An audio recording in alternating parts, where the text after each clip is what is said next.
cara untuk claim cashback bila anda belanja di Shopee, di TikTok dan juga di Lazada, dan juga anda boleh claim cashback apabila anda beli tiket kapal terbang, dan juga kalau anda order ataupun booking hotel. Tengok dekat depan ni, kalau dekat sini ada trip.com.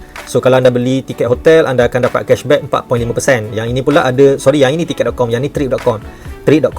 Okay, so tiket.com ni anda akan dapat 7%. Banyak tu 7% kan. Kalau anda bayar 1,000, anda dah dapat balik berapa ni? 7%, RM70 anda dapat kan. So dekat earning ni, saya nak tunjukkan kepada anda dekat earning. Okay, so ini adalah dekat my order. So ini adalah barang-barang yang saya order dekat yang ini Shopee, yang ini TikTok, yang ini Shopee. So saya dapat apa ni? Saya dapat cashback balik ni. Bila saya belanja, saya dapat ni RM8.91. Ini 57 sen, ini 42 sen. Saya dapat balik duit saya bila saya belanja di Shopee dan juga di TikTok.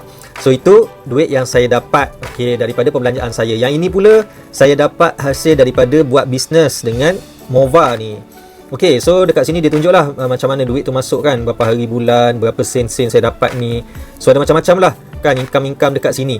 Jadi kalau anda berminat nak belajar macam mana nak buat duit dengan Mova ni, sama ada secara percuma ataupun macam mana nak buat duit dengan bisnes Mova yang boleh jana belas-belas ribu ni. Ada orang dah buat puluh ribu, ada orang buat ratus ribu sampai 300 ribu pun ada.